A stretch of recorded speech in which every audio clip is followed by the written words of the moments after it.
rublo, yen, dólar, euro, peso, real, rupia. Contante y sonante. Bienvenidos nuevamente a nuestro espacio de economía. Soy Federico Jurkovic y me acompaña para compartir la información Florencia Cremonese. ¿Cómo estás? Bienvenida. Todo muy bien, Federico. Muchas gracias. Hoy en Contante y Sonante abordamos las múltiples reformas económicas que está desarrollando el gobierno de Ecuador. El tema. Federico, seguramente recordarás, al igual que los oyentes, la crisis social y económica que atraviesa Ecuador y que tiene su origen mucho antes del brote de coronavirus. Claro. Ecuador ha sido muy afectado desde que comenzó la pandemia, sin embargo, los reclamos sociales contra el gobierno de Lenín Moreno vienen de mucho antes y tuvieron su momento más fuerte el año pasado. Seguro, en octubre arrancó todo, en noviembre se mantuvo, fueron tremendos, con grandes movilizaciones, represión policial, muchas muertes provocadas por ello, ¿no? El motivo más fuerte en ese momento era la voluntad del gobierno de quitar unos subsidios a los combustibles que, se esperaba que se trasladaran a la ciudadanía siempre que aumentan los combustibles.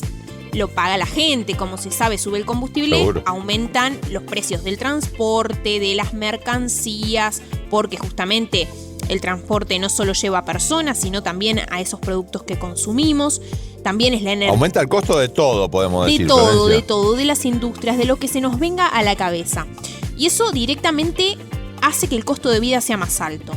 La gente no estuvo de acuerdo, fueron meses de protestas muy fuertes. El gobierno finalmente retiró esa supuesta voluntad de sacar el subsidio y ahora, en medio de la crisis por el coronavirus y motivado en la necesidad de fondos para paliar la pandemia, el gobierno finalmente sí concretó esa medida tan impopular. Las movilizaciones se están dando todos estos días, pero son mucho menores por ahora las del año pasado porque el COVID-19 es una amenaza enorme para ese país, la gente lo sabe, el sistema de salud allí hace mucho que colapsó y es mucho más difícil manifestarse, pero el descontento sigue siendo enorme con Moreno, que se encuentra en el último año de su gestión. Hablamos sobre todo esto con el economista ecuatoriano Andrés Chiriboga, miembro del Observatorio de la Dolarización de Ecuador. Lo escuchamos atentamente, Florencia. Voces expertas. El esquema de subsidio que conocíamos hasta hoy ha quedado eliminado. Y eso es algo que incluso directamente, luego de darse un poco de vueltas, lo han aceptado ya las autoridades económicas del país. Como es de conocimiento esta abrupta eliminación, sin que el gobierno tenga un plan B y una eliminación que además está alineada con las directrices del Fondo Monetario Internacional, fue la gota que derramó el vaso de las fuertes movilizaciones de octubre del año pasado. ¿Qué es lo que pasa ahora? El gobierno ha logrado pasar esta eliminación, ya que en principio ha logrado bajar el precio de la gasolina de uso común y del diésel, ya que el precio del crudo a nivel internacional ha disminuido. Sin embargo, el esquema de definición de precios de los carburantes en el país nos deja muchas preocupaciones a futuro. ¿Qué es lo que hizo el gobierno? Determinó una banda que permite que el precio de la gasolina extra y la gasolina de uso más común y del diésel fluctúe para arriba y para abajo un 5% en función de un precio referencial. Ahora mismo, como decía anteriormente, el precio referencial ha bajado debido a que el costo del petróleo bajó. Sin embargo, ese precio referencial puede modificarse en función del comportamiento del crudo a nivel internacional. Esto significa que no ahora, pero podrán haber aumentos más importantes del precio de la gasolina y el diésel con las repercusiones que esto puede tener en los precios de los bienes y servicios del país. En este escenario lo que plantea la administración es que la gente no debería preocuparse porque el precio del petróleo no va a subir tan rápido. Algo que en realidad es complicado de prever en un lapso superior a un año, cuando esta medida en realidad es permanente. Además, es basarse en algo, como tú decías, extraordinario. En estos meses el petróleo está en mínimos históricos, pero no es una tendencia larga que brinde seguridad en ese sentido. Claro, y de nuevo, las empresas, si ven que tienen un aumento en un insumo como es el combustible, lo van a trasladar a precios. Antes o después, esto va a suceder. Pero no solo por esto se está movilizando la gente en Ecuador por estas horas. También hay una reforma laboral que se está evaluando, que ya fue enviada, de hecho, por el Ejecutivo, y flexibiliza muchísimo el mercado de trabajo. En este punto hay que señalar como dos grupos de medidas.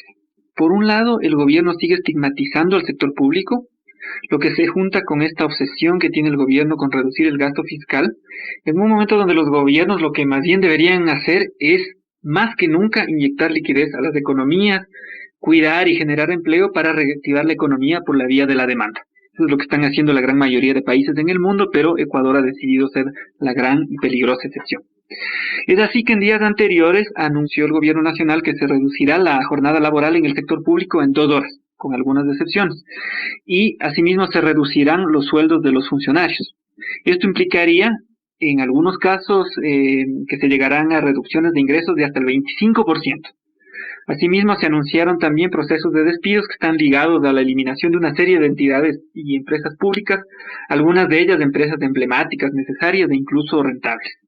Por otro lado, el segundo punto que es importante señalar es que en el lado del sector privado, el gobierno está tratando de pasar una mal llamada ley humanitaria vinculada a tratar de paliar los efectos de la crisis económica y sanitaria que se está viviendo, pero que luego de ser aprobada por la Asamblea Nacional, en este momento se encuentra para el veto presidencial, y además una aprobación que creo que es importante decirlo, con denuncias gravísimas de negociaciones oscuras y amenazas a ciertos asambleístas, es un proyecto de ley que básicamente ha quedado en una ley de flexibilización y de precarización del mercado del trabajo. Florencia, esto me suena mucho a esos paquetes económicos que recomienda el Fondo Monetario Internacional. Sí, es que hay muchísimo de eso en este movimiento del gobierno. El FMI tiene bastante condicionado a Ecuador por un nuevo préstamo recientemente aprobado de más de $600 millones, que en realidad es una nimiedad porque la deuda de este país con el fondo es mucho más grande. Claro. Digamos, estos 600 millones se suman a una línea de crédito que ya tenía el país desde antes. Por ejemplo, habla de una suerte de acuerdos, mal llamados acuerdos bilaterales, que por un lado rompen con la lógica de la negociación colectiva y además claramente inclinan la balanza a favor del empleador. Por ejemplo, el proyecto de ley habla de que si es que se alcanzan estos acuerdos bilaterales, porque además es entre el jefe y cada uno de sus empleados, o sea, no hay lógica colectiva, si es que se llegan a alcanzar un número mayoritario de estos acuerdos, inmediatamente estos podrán ser obligatorios para el resto, que justamente se ha opuesto y ha dicho que no les interesa. Entonces pueden imponer este tipo de cosas. Por otro lado, por ejemplo, el proyecto de ley dice que si no hay consenso y el empleador dice que los términos de este mal llamado acuerdo bilateral, acuerdo entre las partes, son necesarios para que la empresa subsista, puede simplemente imponer este acuerdo en los términos que a él o a ella le parezca. Por otro lado, el proyecto de ley incorpora esquemas de contratos flexibles o especiales, jornadas de trabajo flexibles. El empleador, por ejemplo, puede imponer el cronograma de vacaciones. Entonces, si una persona por su situación familiar necesita vacaciones en tal o cual momento, no tiene ya derecho. El empleador es quien impone las vacaciones. Todo esto, Florencia, generaría un régimen de flexibilización laboral brutal, diría yo, de hasta 4 años. Perfectamente alineado, por supuesto, en los objetivos que le ha puesto el Fondo Monetario Internacional al país, que tienen que ver con reducir los salarios, recortar el mercado del trabajo y asimismo reducir fuertemente el tamaño de la economía. También le preguntamos a Chiriboga por el mediano y largo plazo de estas medidas. Esto nos dijo. El gobierno ecuatoriano no solo está gestionando mal el corto plazo de la crisis, sino que efectivamente no piensa en el mediano y el largo plazo. En el corto plazo, por ejemplo, hizo mal en no haber destinado tempranamente los recursos que le urgían al sistema de salud, mientras decidía, por otro lado, pagar la deuda externa privada bajo falsas promesas de más recursos, y mientras también ha hecho pagos al exterior por concepto de riesgosas apuestas especulativas con bancos de inversión internacionales.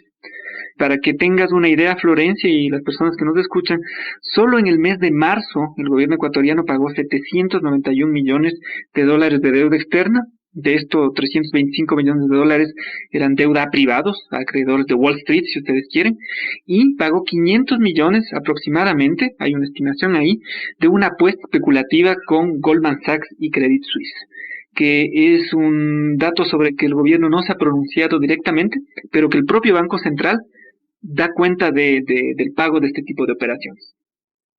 Yendo al mediano y a largo plazo, a mí lo que me preocupa es que el desempleo y precarización del trabajo, fruto de la situación actual, por supuesto, pero empeorados por las decisiones del gobierno ecuatoriano, van a desmejorar más la demanda en la economía, que es fundamental para reactivarla.